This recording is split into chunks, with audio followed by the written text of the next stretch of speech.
अस्सलाम वालेकुम क्लास। ये नेक्स्ट हमारा टॉपिक है Kosai periodic function. Kosai periodic function हमारे पास पीरियोडिक फंक्शन जैसे ही होता है, ठीक है। यहाँ पे इसकी डेफिनेशन देखें कि a function f of z is said to be a quasi periodic function if it satisfies the following condition। Condition हमारे पास ये है f of z plus w is equals to f of z plus phi of w, ठीक है। हमारे पास जो periodic function की definition होती थी वो ये होती थी कि एक फंक्शन जो है वो कुछ टाइम के बाद, कुछ वैल्यू के बाद रिपीट होना शुरू हो जाता है, ठीक है। यहाँ तक डेफिनेशन थी हमारे पास पीरियोडिक फंक्शन की। अब क्वाज़ाई पीरियोडिक हमारे पास ऑलमोस्ट पीरियोडिक फंक्शन होता है जो कि जिसमें हमारे पास वैल्यू एग्जैक्टली रिपीट नहीं करती, लेकिन उसमें ये थोड़ा सा स्मॉल सा चेंज आता है, ठीक है। ये हमारे पास चेंज जो आता है इसकी वजह से हम कहते हैं कि ये क्वाज़ाई पीरियोडिक फंक्शंस होते हैं। यानी ये पीरियोडिक तो नहीं होते लेकिन ऑलमोस्ट पीरियोडिक होते हैं।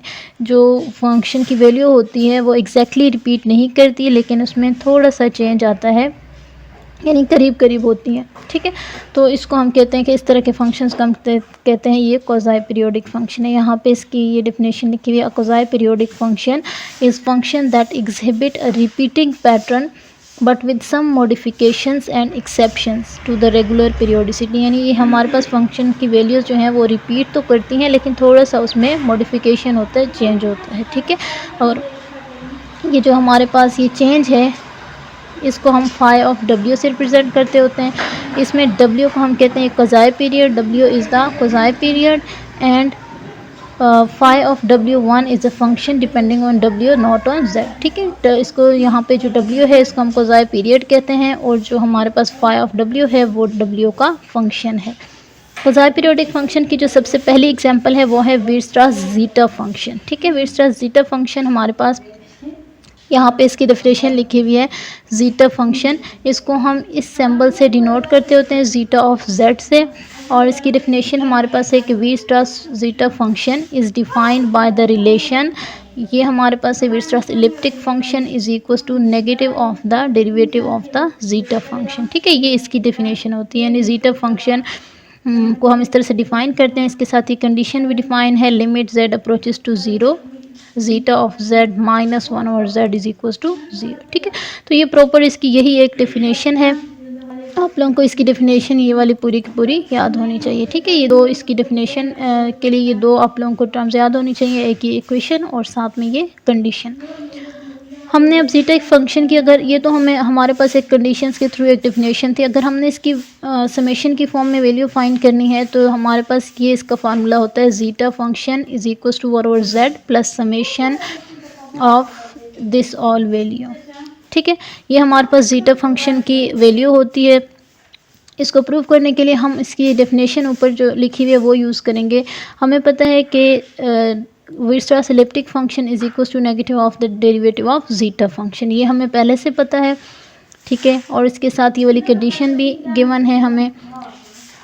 तो ये हमारे पास हम लिख सकते हैं derivative of zeta function is equals to minus Weierstrass elliptic function, ठीक है। वीयरस्ट्रास इलिप्टिक फंक्शन की वैल्यू हमें पता है, इसकी जगह हम इसकी वैल्यू पुट कर देते हैं, ठीक है। इसकी वैल्यू ये हमने पुट कर दी। वैल्यू पुट करने के बाद ये माइनस को अंदर मल्टीप्लाई कर दिया तो ये इक्वेशन बन गई है। ये minus one over z square, इसको दूसरी तरफ लेकर जाएंगे तो ये क्या हो जाएगा, प्लस हो जाएगा। Zeta dash of z plus one over z square is equals to minus summation into all this value, ठीक है। अब हमने इस डेरिवेटिव को अगर ख़त्म करना है, यहाँ पे ये जो डेरिवेटिव है तो हम इंटीग्रेशन लेंगे दोनों तरफ, ठीक है। तो we will integrate along simple path from zero to z, दोनों तरफ हम इंटीग्रेशन ले लेंगे। लेफ्ट हैंड साइड पे भी इंटीग्रेशन ले लिया हमने, राइट हैंड साइड पे भी इंटीग्रेशन ले लिया। ज़ीटा को जब इंटीग्रेट करेंगे ज़ीटा डैश को डेरिवेटिव ख़त्म हो जाएगा, इंटीग्रेशन और डेरिवेटिव कैंसिल हो जाएंगे। वन ओवर जेड स्क्वायर की इंटीग्रेशन होती है माइनस वन ओवर जेड, ठीक है। यहाँ पे भी वन ओवर जेड माइनस डब्ल्यू होल स्क्वायर, इसकी इंटीग्रेशन होगी minus one over z minus डब्ल्यू। और ये क्योंकि वन और डब्ल्यू स्क्वायर कांस्टेंट है तो ये बाहर निकल जाएगा और इसकी इंटीग्रेशन आ जाएगी वन और W square into integration of one वो जेड होती है, ठीक है। तो Z divided by W square हो जाएगा। तो ये हमारे पास इंटीग्रेट करने के बाद ये वाली सारी इक्वेशन बन जाएगी, ठीक है। इंटीग्रेट हमने किया और लिमिट क्योंकि इंटीग्रेशन की है ज़ीरो टू जेड तो यहाँ भी लिमिट लगा दी और यहाँ पे भी हमने ज़ीरो टू जेड इसकी लिमिट लगा दी, ठीक है। लिमिट पुट करने के बाद जब हम इसमें लिमिट पुट करेंगे तो ये हमारे पास हो जाएगा z पुट करेंगे तो ये सारी की वैल्यू ऐसी आ जाएगी। और जब हम इसमें ज़ीरो पुट करेंगे तो हमारे पास, क्योंकि हमें पता है कि कंडीशन गिवन थी, ठीक है, कंडीशन गिवन थी कि जब हम इसमें ज़ीरो पुट करेंगे लिमिट, अगर हम z करेंगे z अप्रोचेस टू ज़ीरो, तो ये कंडीशन गिवन थी कि वो किसको अप्रोच कर रहा है, ज़ीरो को। तो जब हम ज़ीरो पुट करेंगे तो क्या आ जाएगा, ज़ीरो आ जाएगा, ठीक है। तो ये वैल्यू z पुट करेंगे तो यही वैल्यू वापस आएगी, और ज़ीरो पुट करेंगे तो ये आंसर टोटल ज़ीरो को अप्रोच करेगा, ठीक है। और इस तरफ भी हम लिमिट्स अप्लाई करेंगे। जब हम लिमिट अप्लाई करेंगे तो हमारे पास लेफ्ट हैंड साइड पे, जब हम राइट हैंड साइड पे लिमिट अप्लाई करेंगे तो ये वैल्यू बन जाएगी, ठीक है, ये वैल्यू बन जाएगी। और ये -1 ओवर z, यहाँ पे जो -1 ओवर z है इसको हम दूसरी तरफ लेके जाएंगे तो ये +1 ओवर z बन जाएगा। तो zeta of z is equals to 1 over z plus summation w not equals to 0 1 over z minus w plus z divide by w plus 1 over w, ये इसकी वैल्यू आ जाएगी, ठीक है। तो बाय डेफिनेशन वो एक हमारे पास इक्वेशन और एक कंडीशन गिवन थी। अगर आपने इसकी समेशन की फॉर्म में आपने इसका फार्मूला फाइंड करना है तो ये इसका समेशन की फॉर्म में फार्मूला होगा, ठीक है। अब नेक्स्ट हमारे पास है, हमने प्रूव करना है कि zeta function is an odd function. Zeta function हमारे पास एक ओड फंक्शन होता है। इसको ओड प्रूव करने के लिए हम क्या करेंगे, अभी जो हमने सीरीज़ की फॉर्म में इसका फार्मूला फाइंड किया है, ये हमने वो वाला लिखा है, इसको हमने कह दिया ये इक्वेशन नंबर 1 है, ठीक है। इक्वेशन नंबर 1 है, इसमें हम यहाँ पे जो समेशन है ये w नॉट इक्वल टू 0 का मतलब है कि समेशन है फ्रॉम -इन्फिनिटी टू इन्फिनिटी सिवाय 0 के, यानी 0 एक्सक्लूड हो के बाकी सारी वैल्यूज़ इसमें इसी तरह आएंगी, ठीक है। तो इसका हम ये अगर अंदर सम की वैल्यू फाइंड करें तो सम हमारे पास ये सम के अंदर ये वाली टर्म है, ठीक है। इसमें w हमें पता है कि w इक्वल है n1 w1 plus n2 w2, जहाँ पे w1 और w2 जो हैं वो हमने पहले डिफाइन किए थे, वही w1 w2 इसमें यूज़ हो रहे हैं, ठीक है। इसमें हम एक बार n1 और n2 दोनों हम 1 पुट कर देंगे, ठीक है। जब 1 पुट करेंगे तो इसकी जगह भी 1 हो जाएगा और इसकी जगह n2 की जगह 1 हो जाएगा, ये वैल्यू बन जाएगी w1 प्लस w2, यानी w is equal to w1 plus w2। इसको हम पुट कर देते हैं ये जो इक्वेशन नंबर 2 है, इसमें इक्वेशन नंबर 2 में जब पुट करेंगे तो हमारे पास ये इक्वेशन बन जाएगी 1 ओवर z माइनस w की जगह w1 plus w2 plus 1 over w की जगह w1 प्लस w2, और यहाँ पे भी हम w की जगह w1 प्लस w2 पुट करेंगे। इसी तरह अब हमने सेकंड में ले लेना है n1 is equal to n2 is equal to -1, यानी n1 और n2 की जगह जब हम -1 पुट करेंगे दोनों की जगह, तो हमारे पास w की वैल्यू आ जाएगी -w1 प्लस w2, ठीक है। w के हमारे पास किसके इक्वल था, n1 w1 plus n2 w2, ठीक है। और जब n1 और n2 की जगह हम वैल्यूज़ पुट करेंगे तो हमारे पास ये वैल्यू बन जाएगी -w1 plus w2, minus common चला जाएगा। और ये वैल्यू जब हम पुट कर देंगे इक्वेशन नंबर 2 में, w की जगह हम पुट कर देंगे -w1 प्लस w2, तो ये हमारे पास सारी इक्वेशन इस तरह से बन जाएगी। अब जो हमारे पास ये वाली इक्वेशन है, इक्वेशन नंबर 1, जिसमें जीटा का फार्मूला है, ठीक है, ये वाला, ठीक है। ये जो हमारे पास फार्मूला है इसमें हमने क्या करना है कि जो हमने n1 n2 1 पुट किया है और n1 n2 -1 पुट किया, वो दोनों वैल्यूज़ हम यहाँ पे पुट कर देते हैं, ठीक है।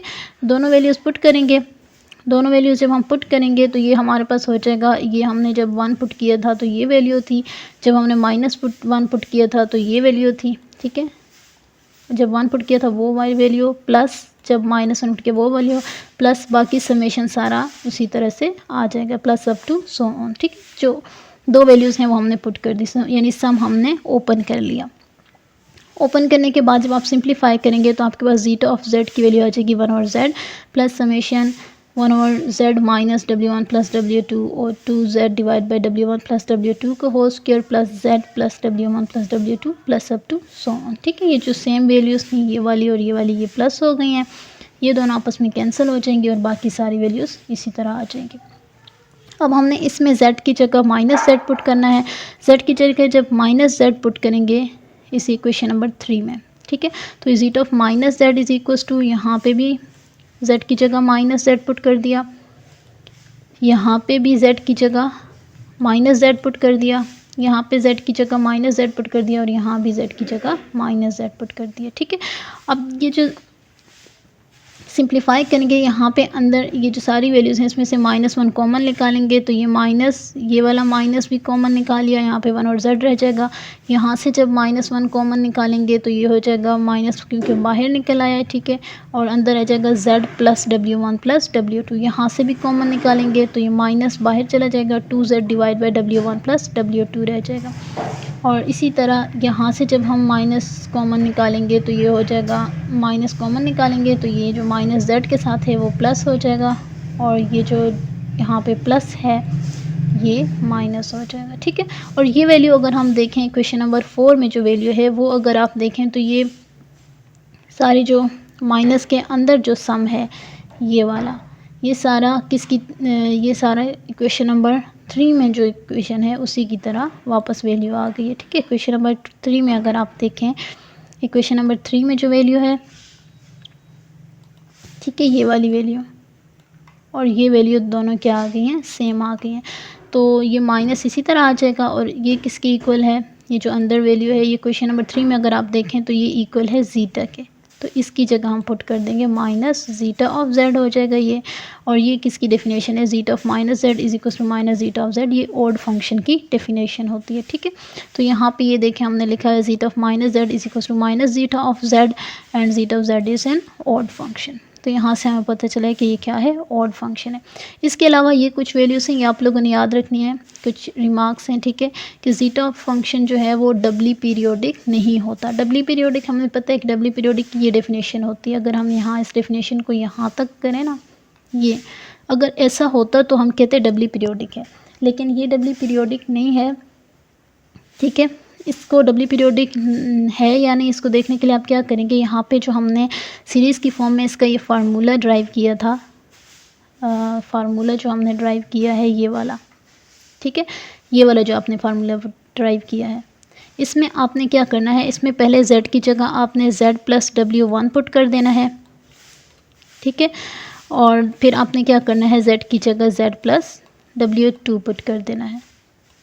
यहाँ से जब आप पुट करेंगे तो आपके पास ये दो वैल्यूज़ आ जाएंगे, यानी ज़ीटा z, जब z की जगह z प्लस w1 पुट करेंगे तो आपके पास ये फॉर्म बन जाएगी, zeta of z plus eta 1, और ज़ीटा ऑफ z w1 जब z प्लस w2 जब पुट करेंगे तो आपके पास ये वाली वैल्यू बन जाएगी, zeta of z plus eta 2, ठीक है। यहाँ पे ईटा 1 जो है वो w1 डिवाइड बाई w का होल स्क्वायर है, और ईटा 2 जो है वो आपके पास w2 डिवाइडेड बाई w का होल स्क्वायर है, ठीक है। ये जब आप उस इक्वेशन में पुट करेंगे तो आपके पास जब वैल्यूज़ पुट करेंगे तो आपके पास ये ज़ीटा ऑफ जेड के इक्वल वापस आ जाएगा, लेकिन साथ में एक एक्स्ट्रा टर्म आएगी summation w1 divide by w का होल स्क्वायर, तो उसको आपने ईटा 1 कह देना है, ठीक है। तो यहाँ से हमें ये पता चल रहा है कि ये डबली पीरियोडिक नहीं है, ठीक है। अगर डबली पीरियोडिक होता तो ये ईटा 1 और ईटा 2 साथ में ना आते।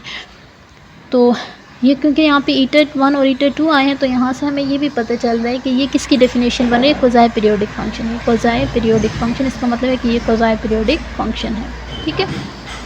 इसके अलावा आप लोगों ने एक बात याद रखनी है कि the function zeta of z has a simple pole at z is equal to 0, z is equal to 0 पे इसका सिंपल पोल होता है विद रेजिड्यू 1। हमें पता है कि जब हमने समेशन की फॉर्म में इसका फार्मूला फाइंड किया था तो उसमें 1 ओवर z आया था और प्लस समेशन अप टू आगे कुछ समेशन के अंदर बहुत सारी वैल्यूज़ थी, ठीक है।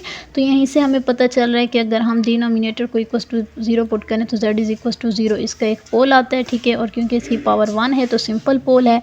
जब आप इस पे रेजिड्यू फाइंड करेंगे, रेजिड्यू के लिए हम क्या करते होते हैं, लिमिट इसको z से मल्टीप्लाई करेंगे पूरी इक्वेशन को, ठीक है। और लिमिट z अप्रोचेस टू